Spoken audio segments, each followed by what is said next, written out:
Ooh, ah.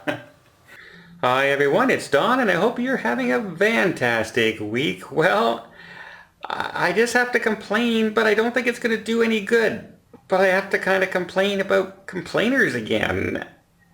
I mean, I don't understand.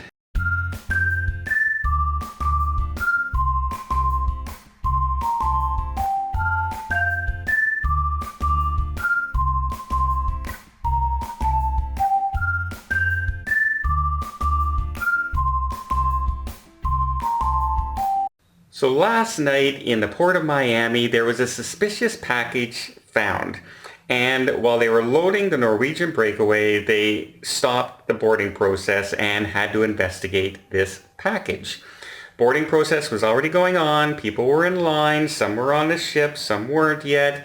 The luggages had been accepted and everyone's in line and it was moving smoothly and then it just stopped. Just stopped dead. And it stopped for about 2 hours as the police were called, port authorities are involved, the bomb squad had to come in and investigate.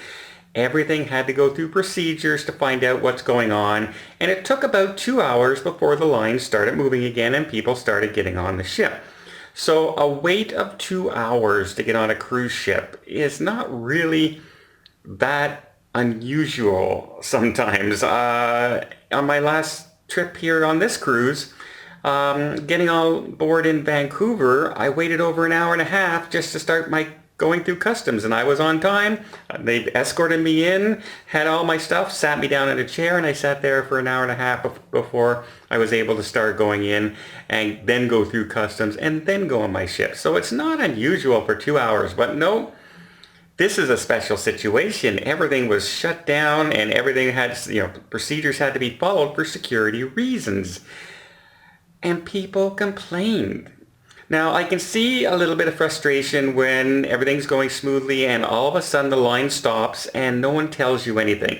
But you got to remember, the people who are showing you where to go or the people who are taking your tickets and your boarding passes, they don't know what's going on necessarily neither. It's the port authorities that found this. It's the police and the bomb squad that are taking over. The people working at the ticket booths are probably the last people, just like you are, to find out. But people started complaining even after they found out the reasoning. They said, oh, we understand they have to follow procedures, but I mean, you think they could bring us water from the ship or maybe, accommodate us in some way? Okay, you're in the port. You're meant in a holding area that's meant to just hold people for an hour or so.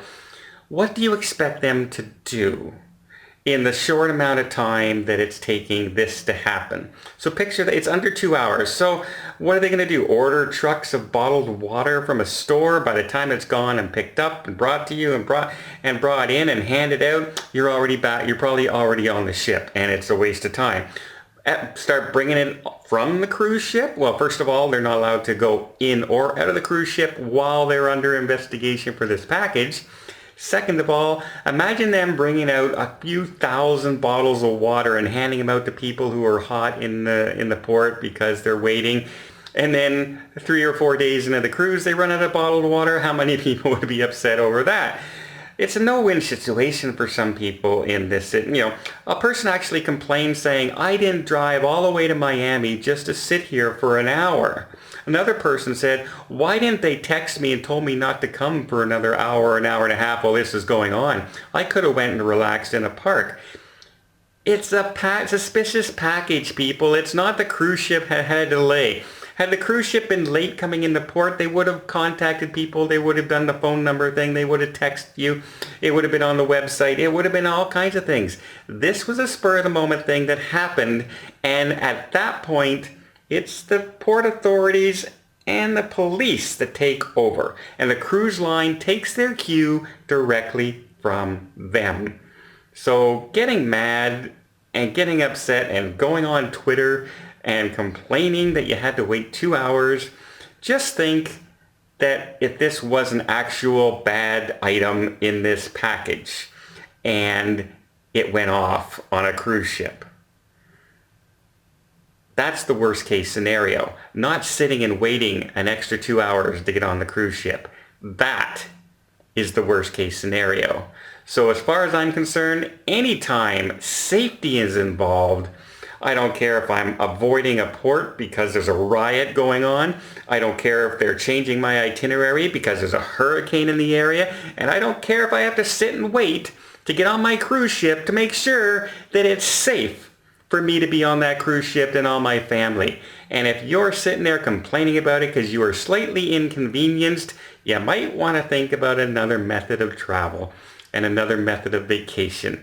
Because quite frankly, all kinds of things can happen on cruises, and you have to be able to roll with the punches.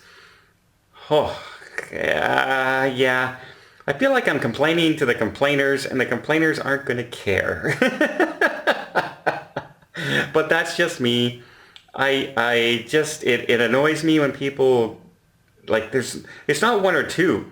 There are literally 30 to 50 people complaining about this on Twitter and on Facebook. And it's just, some people just can't. And don't get me wrong, there are thousands of people on this ship, and almost all of them were fine with this. They had no issues with this, and they know what's going on, and they feel good that they were checking out for safety. They felt good that everything was looked after properly. It's always that 0.1%, 0.2% of people that try and ruin it for everybody, or just have to complain about every single thing.